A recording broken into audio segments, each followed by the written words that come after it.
Everyone is busy talking about how amazing ChatGPT is, but all I want to do is take a look behind the curtain and figure out what kind of hardware it's running on. Doing my research for this video, I came across some really interesting answers, and without spoiling anything, you will be surprised how old some of the hardware is that made ChatGPT possible in the first place. So without further ado, let's take a closer look at the hardware behind ChatGPT. To start off this video, it's important to know that there are two very different phases during the development of a machine learning model like ChatGPT. And those two phases also have very different hardware requirements. First, you have to train the neural network. The training phase is where the neural network is fed with huge amounts of data, which is then processed by billions of parameters. It's at this stage where the combination of hardware and software is forming the neural network. It's basically the birth of AI.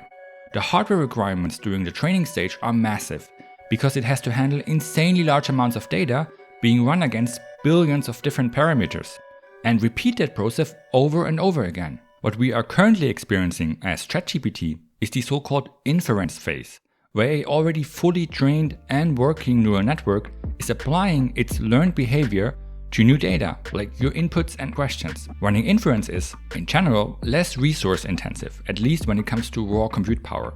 Low latency and high throughput become much more important because the AI is responding to many simultaneous requests, not unlike other web-based services. But even if running a single instance of inference is a lot less demanding than training the neural network in the first place, the sheer scale of providing inference to potentially millions of users at the same time can exponentially increase the hardware requirements. In a nutshell, training a neural network requires a huge amount of focused compute power, but once training is finished, this part is done.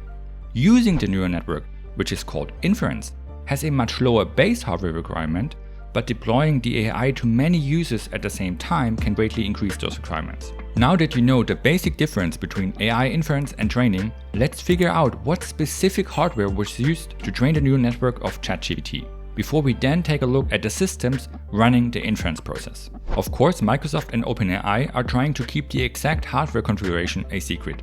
There are only very general and open-ended answers, like that ChatGPT was trained on Microsoft Azure infrastructure, and that many AI models these days are trained on Nvidia GPUs.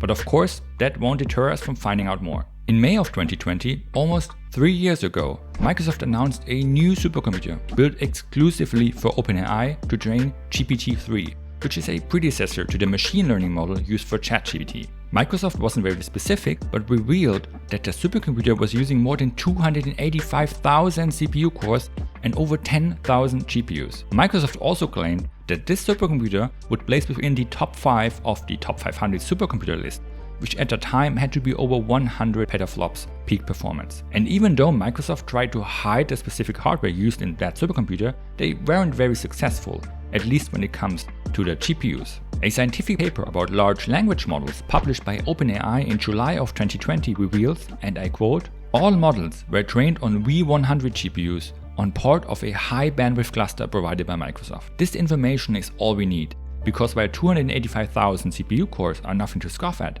when it comes to running specialized AI calculations, they pale in comparison to 10,000 GPUs. The software used by OpenAI utilizes Nvidia's CUDA deep neural network library, and as such the training is only really happening on the GPUs. The CPUs are more of a supporting actor. Now that we figured out that GPT-3, a precursor to ChatGPT, was trained on Nvidia V100 GPUs, let's see how fast they are, why OpenAI and Microsoft selected this specific hardware, and what it means for the training of ChatGPT. If you're not an AI, you probably store your passwords in your brain. That's where today's sponsor, NordPass, comes in. I've always thought of myself as being good with passwords, but to be honest, with the ever-increasing amount of accounts and logins I'm confronted with, I started to use repetitive and low-quality passwords. Maybe you too have caught yourself using the same or slight variations of the same password before. I even had to request new passwords because I forgot what specific password I used for that one website. It got to a point where I was actually thinking about using those login with Google or Facebook shortcuts, even though I would never want to share my logins with companies who already know too much about me anyways. Using a unique and secure password is super important, especially today where your personal data is at risk in so many different ways.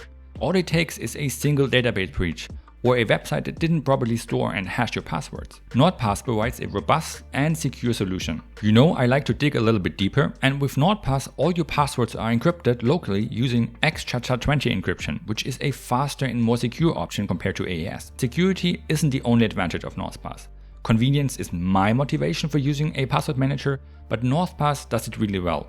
Of course, you have desktop clients for all operating systems from Windows and macOS to Linux, and apps for Android and iOS. It's so well integrated, you almost forget you are now using 100% unique and secure passwords for every single one of your logins. NordPass is already very affordable, and with the code HighYieldNordPass, you get an exclusive 2-year offer with an additional month for free on top. Plus, there are options for businesses using a company domain. If you still approach your password security by hoping for the best, now is the right time to do something about it. For more information, go to nordpass.com/HighYieldNordPass or click the link below the video and use code HighYieldNordPass.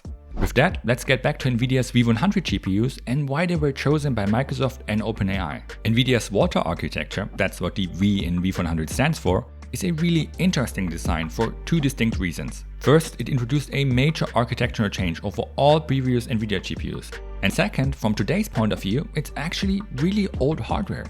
Nvidia's V100 GPUs are based on GV100, a 815mm² silicon chip with 21.1 billion transistors produced by TSMC in a 12nm process. Compared to the previous Pascal generation flagship, GP100, it doesn't look that impressive. Sure, it's faster, but the increase in FP32 performance isn't that large and comes at a huge cost in form of the massively increased die size. But this comparison tells only half the story, because for the first time ever, GV100 introduced Nvidia's brand new Tensor cores, something that didn't exist on GP100. If you're a gamer, I'm sure you've heard of Tensor cores before. They have been a part of Nvidia's GeForce GPUs since the release of Turing, and are used to accelerate DLSS. On the surface, Tensor cores are not that different to traditional GPU cores. They are specialized hardware that excels at matrix processing. To put it simple, they can run a lot of computations in parallel, but are limited to basic multiply-accumulate calculations used in machine learning. Lots and lots of rather simple calculations at the same time. Volta was Nvidia's first GPU architecture specifically designed to accelerate AI workloads like training and inference. In the Volta architecture white paper, Nvidia claims up to 6 times faster AI inference and 12 times faster AI training. With just 640 new Tensor cores, GV100 is able to output a massive 125 teraflops. I'm sure you now understand why training a large-scale model like GPT-3 wouldn't have been feasible before the introduction of Volta. This is the key to the whole story of ChatGPT. The version of Volta used in Microsoft's AI supercomputer back in 2020 was most likely part of Nvidia's Tesla product family, with up to 32GB of fast HBM2 memory. And with 10,000 GPUs at 125 FP16 Tensor Core teraflops each, the whole system would be capable of 1.25 million tensor petaflops, which is 1.25 exaflops. We are talking about literal exascale performance here, at least in terms of FP16 Tensor Core data. But here's the kicker. Volta was released back in May of 2017, almost 6 years ago from today, and 3 years old in 2020. The reason Microsoft and OpenAI had to use Nvidia's Volta generation is pretty simple. The new Ampere generation launched around the same time OpenAI started to train GPT-3. It was just a little bit too late. Planning and building such a powerful supercomputer takes time, and waiting would have delayed the whole project. At the time Microsoft and OpenAI began planning the supercomputer, Volta was the only option. And not only that, I'm sure that without Volta, this supercomputer would not have been built in the first place. And without it, no GPT-3, and probably no ChatGPT. You can only envision and plan such a complex neural network if you have the hardware to support your ideas. Now that we know when and how GPT-3 was trained, in 2020 on up to 10,000 Nvidia V100 GPUs, we can use that knowledge to try and figure out what hardware was used to train ChatGPT. The relation of GPT-3 to ChatGPT is rather difficult to describe, because not all information is public. GPT-3 is a larger and more general model, with a wider variety of use cases. GPT-3 can be used to generate text-based prompts, it can translate, summarize and classify text, and much more. Some of these features are part of ChatGPT 2, but GPT-3 in its original 2020 form wouldn't be a very good chatbot for 2 reasons. First, it wasn't trained to give human-like answers in form of a text-based chat conversation. And second, GPT-3 is a really large model, and it would require a huge amount of compute performance even during inference. That's why ChatGPT was born. It's basically a much more specialized machine learning model, focused on natural text-based chat conversations and lower compute requirements. It's an evolution of GPT-3, but not really better or more capable in general, just more focused and streamlined. If you have already used ChatGPT, you know that it has been trained on data with a cutoff before the end of 2021. That's the reason it doesn't have up-to-date information on current events. Regarding the time frame of its training, OpenAI states that ChatGPT is fine-tuned from a model in the GPT 3.5 series, which finished training in early 2022. ChatGPT and GPT 3.5 were trained on Azure AI supercomputing infrastructure. With this information, we now have a time frame, early 2022, and a confirmation that it was again trained on hardware provided by Microsoft. The question is, was it the same supercomputer which trained GPT-3? The answer is probably no, because as we discussed before, Nvidia's V100 GPUs were already quite old when they were used for GPT-3 in 2020. On June 1st, 2021, Microsoft officially announced the availability of Nvidia A100 GPU clusters to its Azure customers, which of course includes OpenAI. And since we know that ChatGPT was trained on Microsoft Azure infrastructure after the introduction of A100 GPUs, we can deduct that it was trained on this type of GPU. The only question left is how many A100 GPUs were used. To try and answer that question, let's take a look at the specs of the A100 first. Nvidia's Ampere generation A100 is based on the GA100 chip, which packs 54.2 billion transistors into a 826mm² large die produced by TSMC in a 7nm node. As before, the performance increase in traditional FP32 isn't large at all, but tensor performance gets another huge bump to over 300 teraflops, 2.5 times the performance of a single V100 GPU. And this speed up is achieved with even less tensor cores due to the introduction of redesigned 3rd-gen tensor cores. By the way, if you're wondering, 2nd gen was on Turing between Volta and Ampere, but Nvidia didn't release any comparable products on that architecture. Now of course, Microsoft could have replaced all 10,000 Volta GPUs in their supercomputer with 10,000 Ampere GPUs, but since ChatGPT is a more streamlined machine learning model, it wouldn't be a really economic decision, especially with Ampere being so much faster. Luckily, we have more information about the combined efforts from Nvidia and Microsoft to create new AI supercomputer infrastructure. In October of 2021, before the training of ChatGPT started, Nvidia and Microsoft announced an AI supercomputer they used to train a new and extremely large neural network called megatron-turing NLG. And no, I'm not making this name up. Megatron is using 530 billion parameters, a lot more than the 175 billion of GPT-3. And it was trained on 560 Nvidia DGX A100 servers, each containing 8 Ampere A100 GPUs. You don't need AI to figure out that's a total of 4,480 A100 GPUs. This supercomputer was specifically built to train a 540 billion parameter neural network like megatron-turing NLG. It's more than capable of handling the smaller ChatGPT model. Maybe it was even this exact same system that trained ChatGPT, and if not, I'm confident the hardware used is very similar to the system used for megatron-turing NLG. Multiple clusters of Nvidia DGX or HGX A100 servers. Before we talk about inference hardware, let's have a look at our findings so far. GPT-3 was trained on a Microsoft supercomputer with 10,000 Nvidia V100 GPUs and over 285,000 CPU cores. We don't know the exact amount of CPU cores or the CPU type, but in 2020 it was most likely Intel Xeon. These specifications have been confirmed by Microsoft and OpenAI. For ChatGPT, the results are a bit more of an educated guess, since official specs are not available. We know that Nvidia A100 GPUs were used, and at the time only AMD EPYC offered the new PCI Express 4.0 standard, which is why Nvidia Ampere GPUs were paired with AMD CPUs. A single Nvidia DGX A100 server combines 8 A100 GPUs with 2 AMD EPYC 7742 server CPUs. If my deductions are correct and ChatGPT was trained on a similar system as megatron-turing NLG, that gives us the following hardware specs for the training of ChatGPT. 1120 AMD EPYC CPUs with over 70,000 CPU cores and 4,480 Nvidia A100 GPUs. That's close to 1.4 exaflops of FP16 tensor core performance. As always with my videos, and especially parts where educated guessing is involved, I invite you to cross-check my assumptions. If you think I might be wrong or missed something, leave a comment down below. Now let's talk about inference and the question which hardware is currently powering ChatGPT. Based on statements by Microsoft and OpenAI, ChatGPT inference is again running on Microsoft Azure servers. and a single Nvidia DGX or HGX A100 instance should be plenty enough to run inference for ChatGPT. But of course not for all of the 100 million active users at the same time. There are clever ways to try and calculate how many systems are currently used for ChatGPT, created by people much smarter than me. Semi-analysis came up with a very interesting model, and the result is that at the current scale, it would require well over 3,500 Nvidia A100 servers with close to 30,000 A100 GPUs only to provide inference for ChatGPT. That's a massive amount and a lot more than what was used for training, which is supposed to be the more demanding phase. But as we talked about in the beginning of the video, inference might be easy to run for a single instance, but if deployed at scale, hardware requirements increase exponentially. One thing is clear, at the current level of demand for ChatGPT, just keeping the service running is requiring a massive amount of hardware and costs between $500,000 to $1 million per day. It's not cheap.